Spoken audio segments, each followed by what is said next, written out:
Dignity Matters.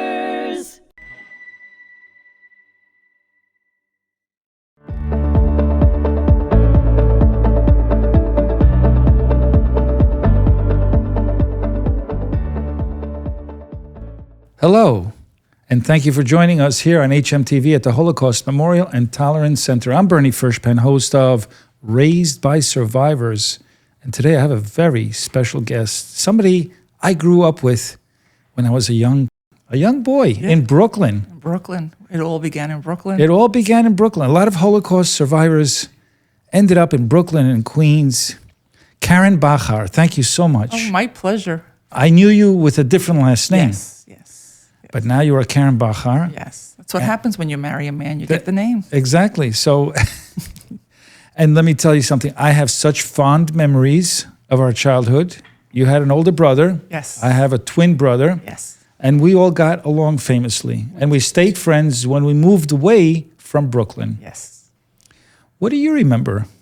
I remember in Brooklyn, you being upstairs. We were on the ground floor. Right? We were on the third floor. Right. And if my mom wasn't home, I just went to your house, your apartment, because that's where she would be. Right. This was an apartment building. I think there were maybe 4 or 5 floors. Yes. I remember there was a fire on the second floor between us. Do you remember that fire? No. There was a big fire. I'm younger than you. Okay. It was late at night. Maybe you were still sleeping. Right. Maybe. But we had some fun times. I remember that you loved to read books. Yes. Always. That my mom gave me a love of books. I loved to remember read. my father would take me in his car to the library because my mother yelled that she can't carry so many books. She's too skinny. You go help her. So she would bring you to the library. Yes, and my father would come pick us up because I had too many books to carry. I'd be watching Twilight Zone and Outer Limits while you were reading books. I think you would finish 2 books while I watched 1 episode. I did them both, but You it's did. okay. Well, All it's good. It's great to have you here. And Thank thanks so much you. for carving out the time Thank you. to be with thank me you. today and talk about our past, things that we have in common, and a little bit about your parents. Yeah. You know, and what it's like being a second G, a 2G. It's a big responsibility, don't you think? It is. It's a very big responsibility. And many times you do things without realizing why you're doing them until you start reflecting. And then you realize it was mom or it was dad. Right. And their influence or their worries or their anxiety or their wishes for you. And that's who you become. When do you recall first hearing about the Holocaust from your parents? When did they start talking to you about it? My father, very, very rarely.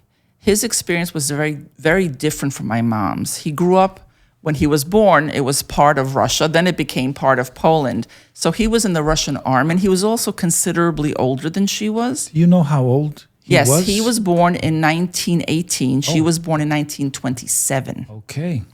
So there was a big age difference. So he was an adult when things began, and he was one of 5 brothers. One of them passed away in childhood, as was often the case, and the youngest one ended up going with the partisans in the forest. But he and his older brother were drafted, or I'm not sure how it came about, were in the Russian army, and so he was older so for him the war passed by him being in the army. But when he came home, his village was gone. It was razed. It was burnt. He had no idea what happened to his brother who was with the partisans. He had no idea what happened to his parents other than they were obviously gone. Right. So my father was born in 1931. So he was younger than your dad. You know, I really didn't know that there was an age difference between both of our fathers. Yeah, my dad honestly was much older. And my father was only 10 years old, so he couldn't participate with the partisans. He lived in the forest for 3 years in eastern Poland, which is now the Ukraine. And he saw some horrific things. I mean, I remember him waking up in the middle of the night and crying. Yeah. Not every night, but there were nights where I heard my mother shushing him, like the boys are sleeping. And I didn't know what the nightmares were all about until I got older. And my mom, I didn't realize till way later, way later, when I was already married with children, she, as a result of her experience in the Holocaust, she was beaten often, and unfortunately in her head, and she would suffer seizures. And she would just tell me it's a bad dream, except in those days. the doctor would make house calls. And he would come and give her medicine. I don't know what it was. I was 8, 9, 10, even when I was 12. They didn't speak to us about it.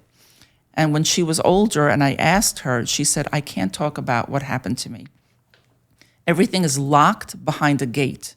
If I open the gate, I relive it every day.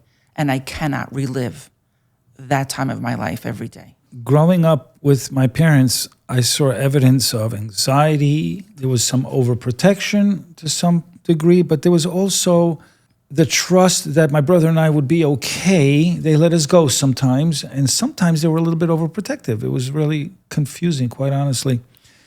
What about your experience? Did you see any level of anxiety over anything? Were they triggered by anything on television? They were triggered very often. Simple things like war movies. What about police? The police sirens. I remember wanting to go into the city on my own. We grew up I was in Queens, and I wanted to go into Manhattan. All my friends were going. It took my mother so long to say yes. And in those days, it was pre-cell phones. Right. I got to the station. I dropped a dime. I'm in the station. I got to Manhattan. I'm in Manhattan. I got to wherever we were going, the Statue of Liberty, the museum. I'm here. Every step, I must have walked around jingling and jangling with $20 worth of dimes. It was a dime then. Yeah, and the anxiety was real. Yeah. Because during her experience, she had fallen into a lake and almost drowned. She was the typical Jewish mother at the beach who splashed a little and cooled off. Right. But she would never let me into the water. So I didn't know how to swim until I was much older. Wow, that's so interesting. She was so fearful that I would drown. That's so interesting. My mother fell into a cesspool. Okay, you win. She ended up in a hospital, deathly ill. I think she was there for 3 years, but she was only a little girl. Wow. And I don't know all the details. I wish they were still around so I can ask them more questions. I have so many regrets of not asking enough questions. I always wanted to ask questions, but I also had to respect her mental health, because it wasn't that it was just bad memories. Right. It was trauma. It was trauma. And she was the oldest of 4 children, and her father was she was brought up in a little town in Poland called Zgierz. Polish has no vowels. I just want you to cannot pronounce Polish. There's a moratorium on vowels. Anyway, so she was born in Zgierz, and I'm sure I'm mispronouncing it. And the Nazis came into the village, the town, took all the men, put them in the synagogue, shut the doors, and set it on fire. And it's well documented. And so my grandmother, who was so scared and very young, because in those days you got married when you were 17, 18, in the kitchen there was a huge fireplace. I guess it heated the house and cooking, because it was 1939. And on the sides were where they stored the wood. My mother was one of 4. So my mother and her youngest brother went on one side, and the 2 other sisters, and my grandmother covered them with blankets and said, you don't come out until I come. And if I don't come, you wait till somebody you know. And that for her was the beginning of the war. Wow.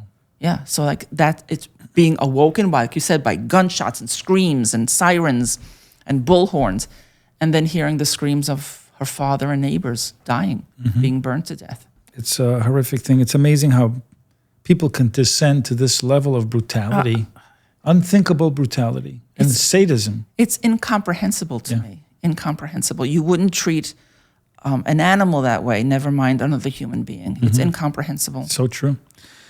My mom loved to cook Polish food. Oh, boy. Cholesterol on a plate? Oh, my God, that's what it was. Yeah, heart attack on a heart attack, cholesterol on a plate. Just watch your LDL go up. Oh, my God, the Polish food. I talk about it all the time. The jiggling thing called pacham. Oh, yeah.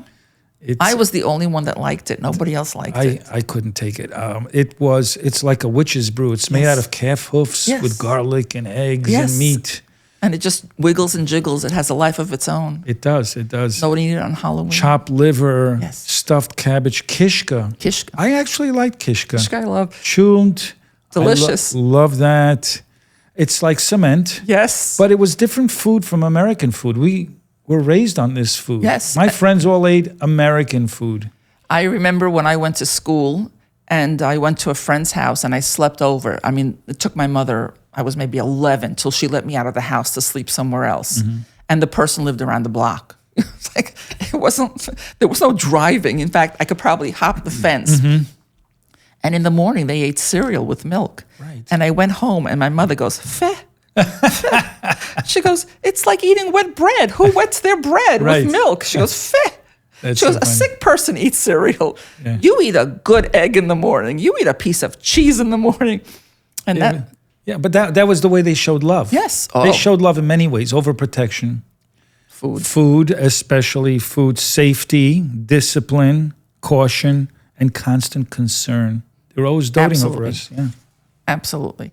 And the one thing, the best gift they gave me with all the other things of understanding their sacrifices was the knowledge that I was a treasure for them.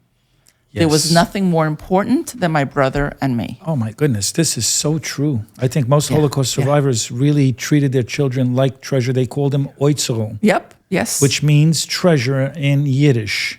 Do you know what your dad used to call me? What do you used to call it? Ketzele. Ketzele? Kitten. Ketzele. Oh, that's so cute. Because I guess I whined or something.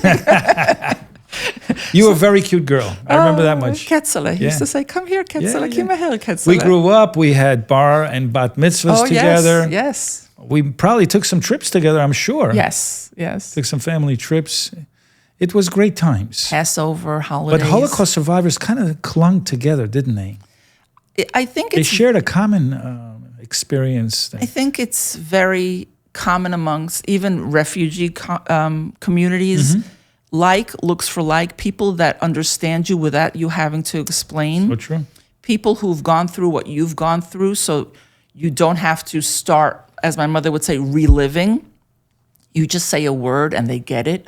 Or you don't say anything and they get it. Or you just say a name of a place and they get it. And it's a sad way for them, that commonality. It's very sad. But it was part of our growing up. Let's dive in a little bit deeper. Okay. Tell me how being raised by survivors affected your relationship to Judaism, Israel, anti-Semitism, and speaking out against hate. Anti-Semitism, especially nowadays, is something that we have to approach carefully, but diligently, and educate people and explain. And I think the misinformation is huge. Nobody knows what's real anymore. And nobody humanizes this hate. It's just them. It has no face. So that's huge, and my children are very aware of it. Judaism, we lived it. I mean, this is why our parents went through what they went through, because they were Jews. Although I think I told you this, my mother was very ahead of her time in certain things. And other things, forget it. And all that was missing was the chain and the shackle and the ball, and she wouldn't let me go anywhere. But I don't want to say tolerance, but the respect for other cultures was there. When I was growing up, I grew up in Queens. My high school was predominantly black.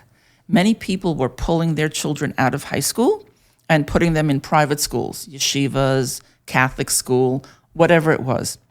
My mother said, as long as there's no blood, you learn to get along with everyone. That was a gift she gave me, because I did learn to get along with everyone. And they learned about me too. So there were two Karyns in 5th grade. Caryn Tate, who happened to have been black, but I didn't realize it till I was in 6th grade. She was Caryn with a K, and I was Caryn with a C. And she would walk to my house, because in those days you would bus the minorities to the white areas, and vice versa. And we would walk, nobody walks home anymore, but we would walk home from school, and she would come to my house and have that disgusting Polish food, which she would not eat. My mother had to make her French fries every time she came over, because there's no way she was eating any of that food. But understanding that and seeing the differences and saying, okay, what do you want, mamale? You want this? I'll make this for you. Your mom was sweet. Yeah, you want that? I'll make that she for was you. great that way. I remember that. So whatever it was. And then learning that people's mothers didn't have an accent was another thing. Right. Like your mom, my mom, Yeah. the other moms. You know, when my mom found out that I wasn't really interested in the Polish kryptonite, You want she to live ran. I remember longer? she was kind of like panicky, and she ran out and she got American food, what she thought was American food, shake and bake. So everything was shake and baked. Okay, she put steak in it, and the shake and bake. She mixed it through the chicken. Everything was shake and bake, and that's what Mark and I grew up on for a long time until she kind of got the knack of making spaghetti and meatballs and your basic things. But it took a while until she transitioned to American food because my dad, he loved that food. My father would eat anything. That was his comfort food. Yeah, my father would eat anything. But the best was my mother also Americanized herself, that everybody had Chinese food. Right. She didn't know from cereal, never mind Chinese food. So she decided she could make it healthier. Yeah. So she would make Chinese food, and she would make pepper steak. Yeah, pepper steak. That was very popular. It was the most Polish tasting pepper steak you've ever had. My mother loved making pepper steak because it was easy. She had those little ovens. She would put it in the oven. Maybe they talked to each other about this Absolutely, they shared recipes. And like within minutes, we had a steak. Yeah, pepper steak. It was easy to make. It was very easy, very convenient. And you went back to Israel. I went the back. entire family go back to Israel? Yes. So what happened was my brother, he was older than you guys. The draft was going on in the 70s. And even though he was in college, his number was very low. Like he was like the first 10 to go. And there was an increase of drafting young men because they wanted the Vietnam War to end. Right. And my mother was so fearful that she said, if you're going to fight, you're not fighting in some jungle for people I don't know or for something I'm not aware of. Mm-hmm. So we moved back to Israel. And in Israel, because I had gone to school here, I went to the American International School, which was a gift in and of itself. Met my husband, who's Sephardic. Talk about culture shock. I'll tell you a story there. And we lived in Israel for about 5 years, went to school there, and then came here and had our children here. Got married, obviously. Maybe not obviously. What made you want to come back? School. He had started engineering in college, but then the Yom Kippur War interfered. And so he was called up for reserve duty, and he could never finish a semester. And in those days, it was 60 to 90 days, which is half a semester, 3 months. So we came here. Do you go back often? We used to go back very often until both my mother and my brother passed away. So now I took a break, but everybody comes here. It doesn't matter. They all come here. So yeah, we went there very often, very often. It's a special place. It is extraordinary. It is extraordinary for a country that young to have so much. Right. And what the world, actually, even the United States can learn is this is how you take care of your children. This is how you take care of your elderly. This is how you take care of your veterans. So, for example, maternity leave. A woman in Israel has a baby for a year, gets paid, and she stays at home with her baby for a year, unless she decides to go to work. So, for example, my cousin's daughter is a physician. So she went back after half a year because she was needed, especially after October 7th. She was needed in the hospital. But you have the ability, and not that after 6 weeks you go. We let puppies stay with their mothers longer than we let children stay with their mothers. Oh, you're kidding. That's in crazy. New York State, Yeah. you cannot take a puppy away from its mother for 8 weeks. In New York State, you go back after 6 weeks. You get 6 weeks maternity leave, which is insane. But that's a whole nother story. I mean, Israel is a very humanitarian society. Very. Not only is it advanced like beyond most countries in the world, Yes. in many areas, right? Many sectors, agriculture, technology, medicine, military. It goes on and on. The list goes on and on. A lot of contributions to society for sure. Yes. And very diverse. People think it's only Jewish, or the Jews are only Ashkenazi. Right. It's very diverse. Very diverse. It's like looking at the United Nations. You see, like 2,000 years ago, when we rebelled against the Romans, we spread out around the planet, what we call the diaspora. For 2,000 years, we're praying every Passover. Next year, we do this back in Jerusalem. But when we spread out, we went as far east as Shanghai, China, the western coast of India. We went into Africa, into Ethiopia, right? We went to Libya and to Egypt and to Morocco and all of these countries. And then, of course, west to as far as Portugal and Spain, up north into what is now Ukraine, Germany, Russia. So we really spread out. So the stereotypical, look of a Jewish person is so not true. It's so inaccurate. I mean, we come in every color, size, and shape. My husband is Sephardic, so his father Right. was from Turkey and his mother was from Iraq. But her family, on her mother's side, was from Iran, and on her father's side was from India. Wow, that's interesting. So great food. Yeah. Bernie, great food. So you have somebody, Indian in your family. This is in your not- family line, but well, in your yeah, my husband's. children. Yeah, my children. That's incredible. Indian, Persian, Turkish, Polish, Russian. We have somebody who hosts a podcast here. She's from India. She's Jewish and from India, and she talks about the many years that Jews lived amongst the Indian society and got along beautifully. Yes. Anti-Semitism doesn't exist everywhere. It does not. It does not. People think it's worldwide, but it's really not. I fear now with technology, the internet, it's easier for it to spread. Absolutely. And that's my fear now. Whereas before it was not contained, because calling Europe contained is not really contained. But whereas before it was easy to find a source and deal with it at the source, now it's everywhere. It's at a click of a button. It's in your hand. It's on your phone. It's on your tablet. And that's what worries me.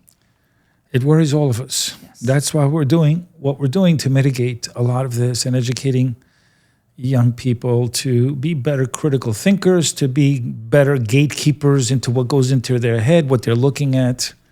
The promise of the future is within them. It really they is. have to fulfill that promise. And part of that is, like you said, to be critical thinkers, To be empathetic. yeah, to look at the past, learn from it, Right. and move forward accordingly. Right. But seek the truth. Yes. Well, the truth for different people is different. Like your truth and my truth may be slightly different. But to seek for accuracy and facts and get the facts, get the details. That's so important. To do what they call sideways reading. Yes, yes. And you don't have to like everybody. No. You don't have to have them for dinner, and you don't have to, I don't know, go to the fields and pick flowers together and weave little, Right. wreaths in your hair. But you do have to have, and I don't always like the word tolerance because it assumes a level of dislike.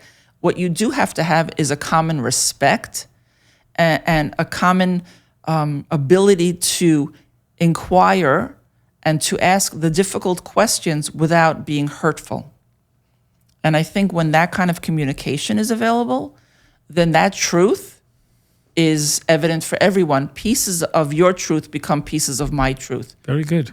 I love that. Thank you. It's the teacher. I'm going to ask you one final question because we're Okay. running out of time. Okay, not my weight. So you're going to have the last word here. Sure. What do you want future generations to understand about being raised by survivors that they may not fully see from the outside? It's a big one because there's so much. So as you said, the anxiety had its pluses and pros and cons, obviously. The pro was I was the focus of the anxiety. So that led me to know that there was no one and nothing more important in my parents' lives than my brother and me. My brother and I. We were the most important things. Another thing is the grit and determination that I learned from my parents, that just because things are difficult or things don't go your way or you fail, you're not done. You're not done. You pick yourself up and you find another way. That's something I find in common with all 2Gs. Yes, yes. And of course, the love of education. My poor children also got it, and now their children are getting it.